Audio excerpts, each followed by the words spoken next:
Hi, I'm your host, Marsha Florence for Just Ask. Today our guest is Bob Stottle of Telesensory of Michigan. Hurry back.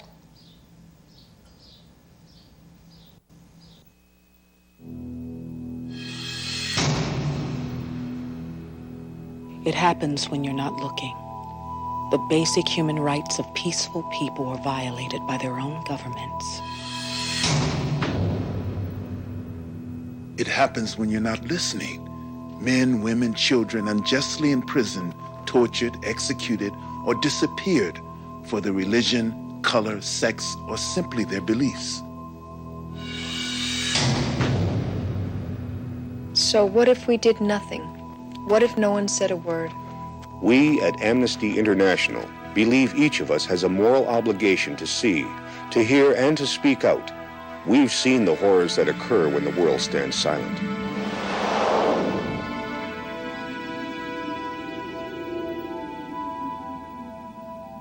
Call 1-800-AMNESTY.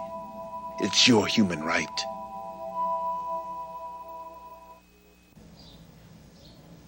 Hi, I'm your host, Marsha Florence for Just Ask. Today in our studio audience, we have Bob Stottle of Telesensory of Michigan. Hi, Barb. Welcome to the show. Thank you.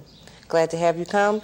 Barb, as usual, we normally ask about a person's disability, but this is a different situation here today. What we want to talk about is this device here. Can you give us the name of this device, and then we're going to go into the history of it if you can.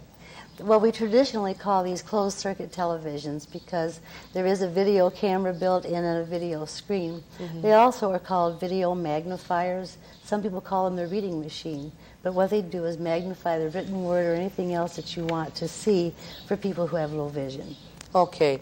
Can you give us the history of Telesensory of Michigan? Well, Telesensory of Michigan is my company, and I've been in business for about 5 years. I worked for the company Telesensory for about 9 years. It started 26 years ago in California, making devices for people who were totally blind. They now make devices for people who have partial vision and all kinds of good things for people who need them. Okay, and how did you become involved with Telesensory? Well, when my dad was 76, he developed something called macular degeneration, mm-hmm. which now has become very well known. There's almost an epidemic of it in this country. But at that time, very little was known about it. And these were not very well known at all, even though they had been out for a long time. And Dad became legally blind in just a matter of months and was devastated. Then he found out about closed-circuit TVs, and he purchased one. And after he'd had it for a while and I saw how much it changed his life, little by little I gave up my job as a nurse to do this full-time around the state, selling them to people who need them. Oh, okay, wonderful. Okay, now do you work closely with any organizations or companies or sponsors? Yes, I mainly work with individuals who need these, but I also work closely with the state of Michigan. I also work as closely as I can with local Lions clubs to help purchase these or to at least partially purchase these for people who need them. I work with optometrists, ophthalmologists, low vision clinics, libraries, whoever needs them. Okay. So what population of a disabled group do you serve exactly?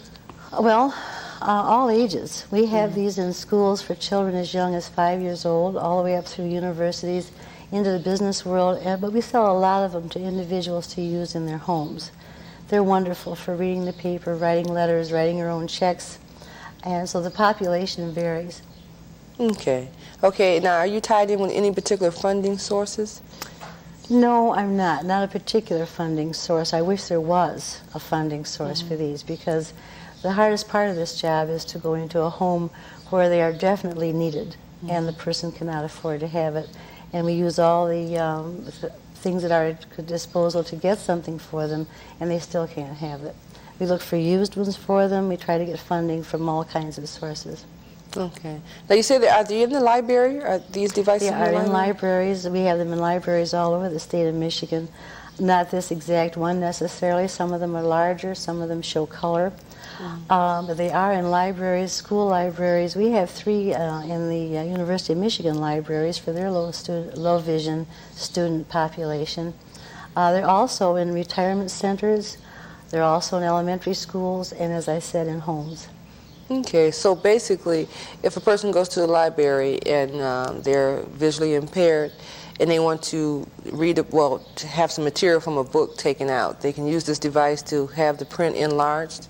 Yes, all they have to do is, shall I show you? Sure, go right ahead. All they have to do is lay the book or paper or whatever it is they want to see on this little platform. It's picked up then by the camera, and they can magnify, and in this case they can magnify up to 25 times. Okay. Some of them magnify more than this. And then after they put the piece of information under the camera, they just move it back and forth. And you have to move it back and forth in most cases in order to get to see the full sentence.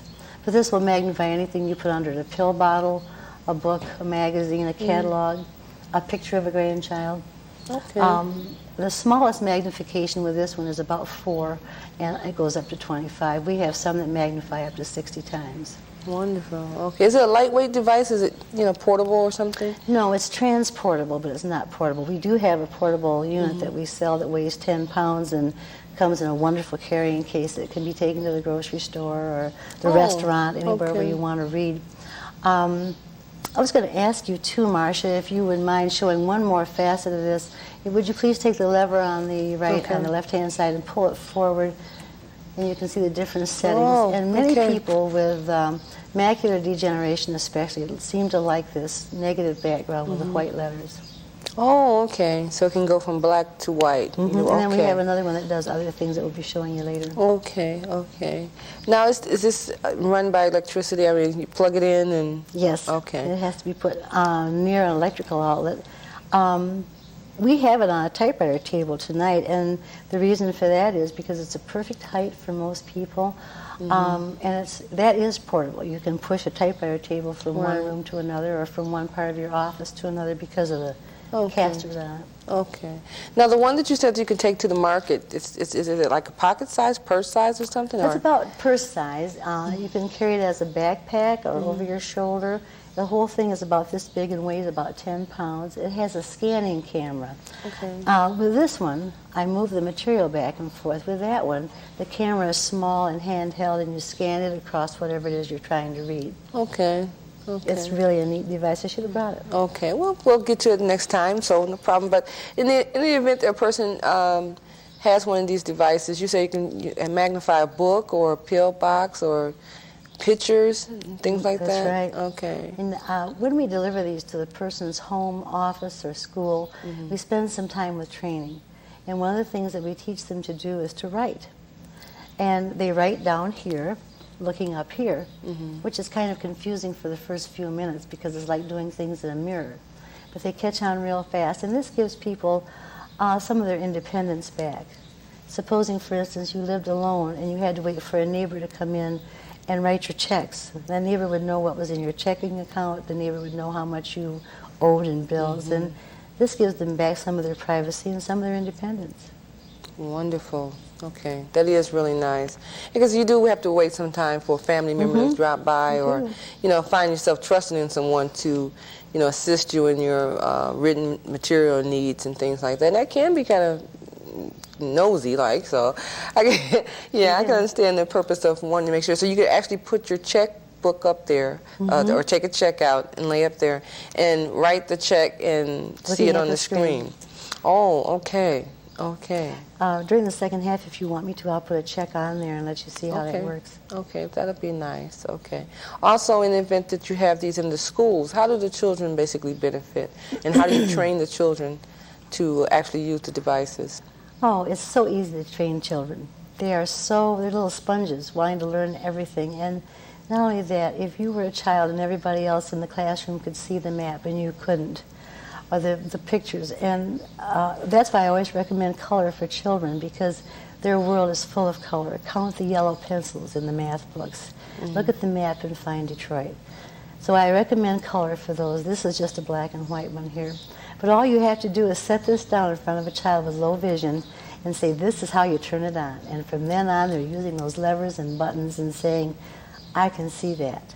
And the other kids are very supportive always. They come around and say, can I try it? Let's look at this. They'll stick a leaf under there. Okay. Yeah, okay. And can they use it around, throughout their school studies, from from various classrooms, like, you know, math, science, reading, things like that, or is it limited to its scope of what type of reading materials it can use? They use them for everything, and they try. The school systems try. Usually, they're purchased by the intermediate school district systems in Michigan. Okay. They try to get them something that will go with them throughout their school years. Mm-hmm. Some of them have such low vision that at the same time they're using one of these, they're also learning Braille. Because if they have a degenerative eye condition, eventually they probably will have to go to Braille. Or now they have these wonderful speech output devices. We make those too. But we do try to get them for a child so that they can take it right through college. And into the work field too. One of the young men from the University of Michigan is now working in the business world and is getting one to use at work. Okay. But his company is buying that one. Okay, I was wondering about that because companies, even though the ADA Act has been, activated, it doesn't always mean that these companies are abiding by the rules.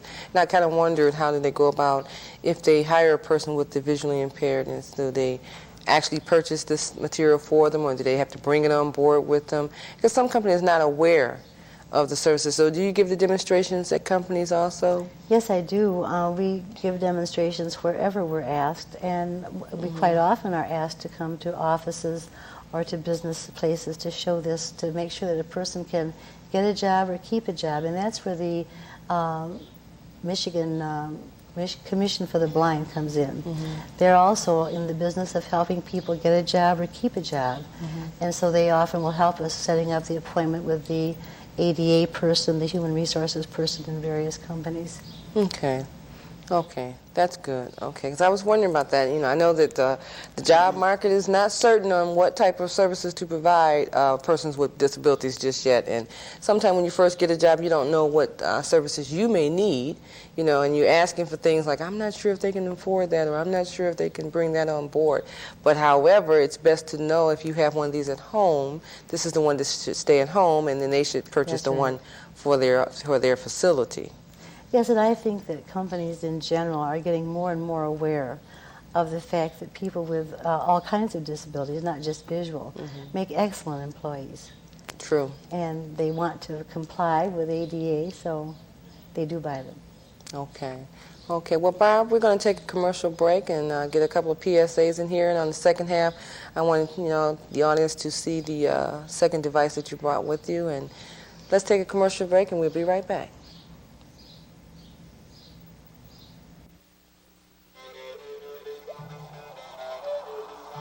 This is my daughter. This is her photograph. She still hasn't come home. Not in 10 years. Have you seen my son? She asked me. Have you seen my son? It seems that only yesterday she was a little angel in my arms. Now she's a young lady, a student.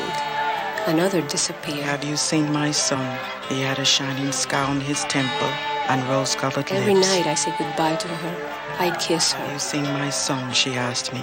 Have you seen my son? Isn't it true that she is so pretty? That she has an angel's face? Have you seen my son? She asked me. Have you seen my son? It seems as if she were alive. Men, women, children, unjustly imprisoned, tortured, executed, or disappeared. Every day, Amnesty International shines a light on such cases wherever they occur. Call 1-800-55-AMNESTY and raise your voice for those who can't. It's your human right. Hi, welcome back to the second half of the show. I'm Marsha Florence of Just Ask, and we're here with Barb Stotto of Telesensory of Michigan. And Barb's going to demonstrate for us another device that she has here. Barb, this is the color device that you were speaking of a little earlier. Right. Okay, can you kind of demonstrate this one for us also? Yeah, this looks a lot like the one you just saw, but it does a lot of other things. For one thing, it magnifies a lot more. But first I want to show you the capability of this. We can go right from a color picture to just plain color to a black and white image like this. This happens to be a recipe. And this one magnifies more. It goes from about 4 times like the other one did up to about 50 times. And I'll focus that a little bit for you. Okay. So that's a lot of magnification, and you still have to move it back and forth. Ordinarily, if a person needs this much magnification, I recommend they get the larger screen one so they can get a little more on the screen when they're reading. I'm going to need your help, Marcia. If you would, please, would you take the lever again on the other Okay. side and bring it forward one click at a time to show Okay. the settings. There's the soft white. Okay. Oh, okay. This is one that people like very much. And then the next one, Oh. they either really like it or really don't like it. Okay. And the amber on green, and then or on black, and then this is the white on black. Okay. So that's like 5 different colors primarily, huh? Right. And for people That's- with different kinds of eye conditions often like different colors. Or throughout the day, for instance, if you use this on your job for 8 hours a day, you might want to change from the white background to the black background for the comfort of your eyes. Oh, okay. Will Will this affect the picture? Will this affect the picture the same way? So if you had, let's say like this picture right here, Barb. Yeah. You want to give it a try? Okay. There's so- the child. Oh, okay. That enhances it now. Ooh, she's like a all- negative. Okay. Okay. Okay. So yeah. Wonderful. So those settings are mainly for the printed word. Okay. Here's a couple of other things. Here's a greeting card that we have pasted on here just to show you the capabilities of it. And here's a stamp. Remember those stamps with the lighthouses on it? This one's it's coming off, nice. looks like. Okay. Another thing that people really love to use with these is a catalog. You know, when you're reading in the catalog, if the blouse comes in pink and yellow and blue, it's kind of nice to be able to see that. Oh, This it's happens to be a nice. T-shirt in the, I think this is a wildlife catalog. Okay. And this is an umbrella that I would love to have. Oh, beautiful. Okay. But the people who have color vision really enjoy this. We have a larger one with a 20-inch monitor that also shows color and magnifies more. Would you like me to show you how you write a check with these? Sure. Would you please? Now, it isn't just a check. You can also write letters, Okay. sign your own Christmas cards. Now, there's my check. I'm going to write down here, but I'm going to look up here because if I have low vision, I won't be able to see what I'm writing looking down. Right. Now, this takes practice. And one of the things that I teach people is be patient with yourself and practice a lot. Let's see, Marcia. I'll make this out to you. I appreciate the check, Barb. How much do you want? Because I'm going to tear this up anyway. Just $4. Okay. Oh, $4. Bless your heart. As I said, this takes practice. But we take a lot of time to teach people how to do this. It's nice. Okay. Yeah. Okay. All right. So in the event that you're training them to be able to write checks, that means anything that they have to write, their bills, their checks, stuff like that, they can practically do them themselves. So does it take a long time for you to train the person, or? No, it really doesn't. Some people do better after I'm gone, in fact. I had one man say to me, I feel like I'm in the 3rd grade again. And I had been standing beside him, so now I take a chair and sit beside them, and I spend about an hour with them, or as long as it takes. And I also go back, because sometimes, especially with the elderly, they forget what you said about what this knob does. I forgot to mention to you, and this is really important, these were designed for people who have more than one handicap. Supposing that not only are you visually impaired, but you also have had a stroke, or you have crippling arthritis or cerebral palsy, it's very difficult to grasp a small knob. So this is all done with levers, and I'm not sure that you can see this from where you are. Well, you have a lever on your side. Okay. And you can use your hand or your arm or a tool. The only knob is this one, and it's large. Okay, and that knob basically is what, to magnify? To focus. The focus? Okay, focus the picture. Okay, and what is this little knob? That's the on and off switch. Oh, okay. And this is the table locking mechanism. You can lock this table up and move the paper back and forth if you like. Okay? Okay. Excellent. Okay. Yeah, let me put the picture of the child back up there.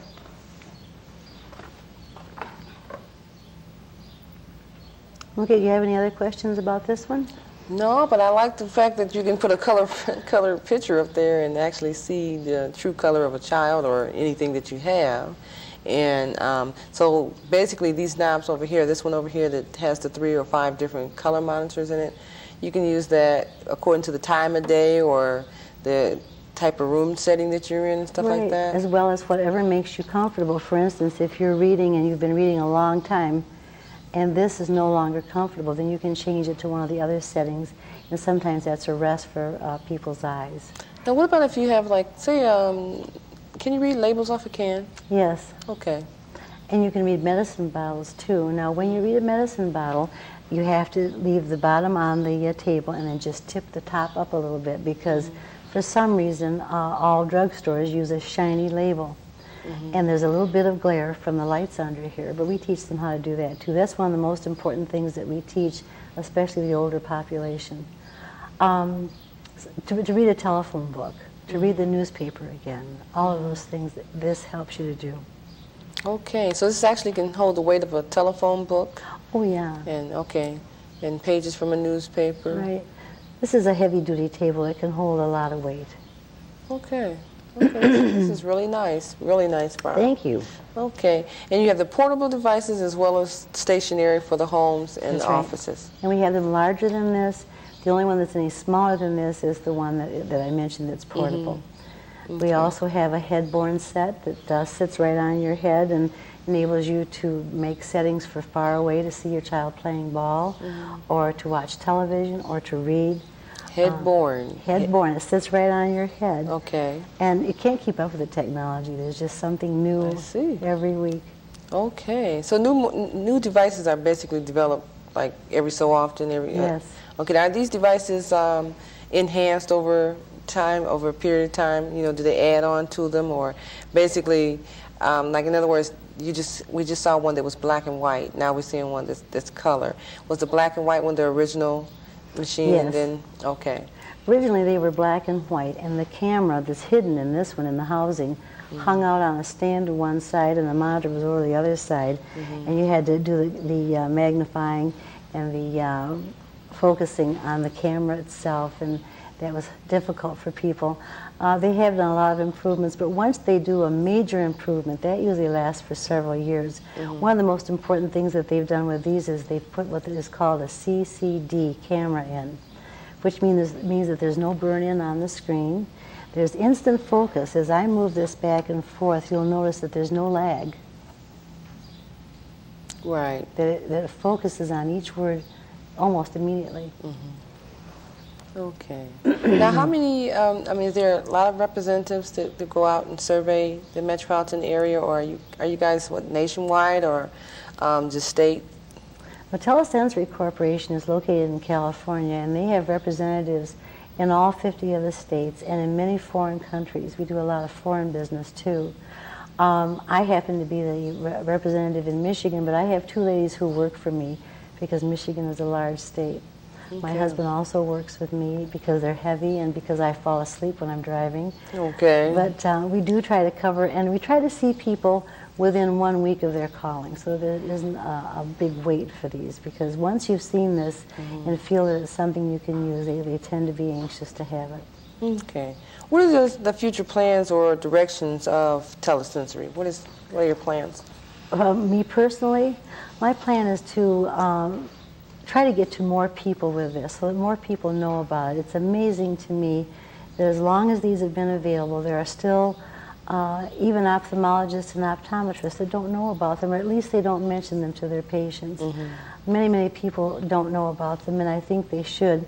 When my father became legally blind with macular degeneration, he actually suffered mentally for several months because he could no longer read, write, drive a car, or even see people's facial features. And this gave him back part of the normalcy of his life. Is there a particular reason why the eye care physicians do not know about this device or have not mentioned it to them? Well, they're getting much better because we're making a concerted effort to be sure that they do have an opportunity to know about these. For instance, I have placed these in many eye doctors' offices and low vision clinics around the state so that they could show them to their patients. Telesensory Corporation also goes to the American Optometric Association conferences and the ophthalmology conferences to show them what's out there and what's available for their patients. So it's getting better, much better. Okay. Okay. Well, that's wonderful. And what is the same thing for the Board of Education? So your connection with the Board of Education or for the school system, you go out and find out what percentage of low vision or visually impaired students that the schools may have? Or Yes, do they contact you, basically? Both. If I haven't heard from a certain school system, especially an intermediate school district, I find out who the teacher consultant for the visually impaired student is for that particular school district, and ask them if I may come and just show them what's available for their students. But lately, since we've been going to so many conferences with these, they come to us and ask us if we'll please bring 2 or 3 up for a child to try. There is always a funding problem with schools, though. They have to write grants, and it's sad to me that libraries and schools sometimes don't have enough money for these things. Yeah, they do suffer a lot because they're the first ones to get the budget cut. That's right. Right. You're so right. Now, Barb, can you tell us, and this is generally a question that you can ask personally, in society, do you feel that there is any changes that should be made to better educate the general public about services such as this, and if so, what type? Well, I think we're doing it right now, and I appreciate the chance to do this on your show. We're doing advertising. We've had some advertising on the radio. Usually printed advertising in newspapers is fairly effective, but not as effective as we would like it to be, because the people who need these don't read the paper as well as but they have children who do. We are trying to get the word out by doing demonstrations, even demonstrations to Lions clubs, wherever we can go. Because if you don't need one now, you may know someone later on that will need one of these, and we want them to at least know they're available. And we go to conferences as much as we possibly can. Okay, well, the public doesn't know it, but we met at a conference, and Commissioner of the That's Blind right, we did. Was very informative, and I enjoyed myself doing that conference. That was fun, wasn't it? Very impressed with all the different devices for the visually impaired and low vision persons. And that was kids, too, and right. that's so important. The young people are our next generation, for employment and great ideas, and they should be aware of everything that's out there. Yeah. And so, I want to commemorate you on a well-done service here, and ask you to come back in the future at any time. And like I said, we'll definitely let anyone know who wants to get in contact with you. They can call the studio here and get some information on you. So anyone who's interested in finding out more information, please feel free to call Just Ask at area code 248-988-0250, and that's our 24-hour hotline number. Even if you're interested in coming on as a guest, you may do so. Give us a call, and we'll give you our address, our mailing address, as well as the phone number at the end of the show. Bob Schneider, I want to thank you so much for coming, and we enjoyed you, and we look forward to having you back in the future. Okay, well, thank you so much. It was a privilege to be here. I appreciate it. Thank you. And as I always say, if you know anyone with a disability, don't be afraid to ask. Just ask. I'm your host, Marcia Florence. Thank you.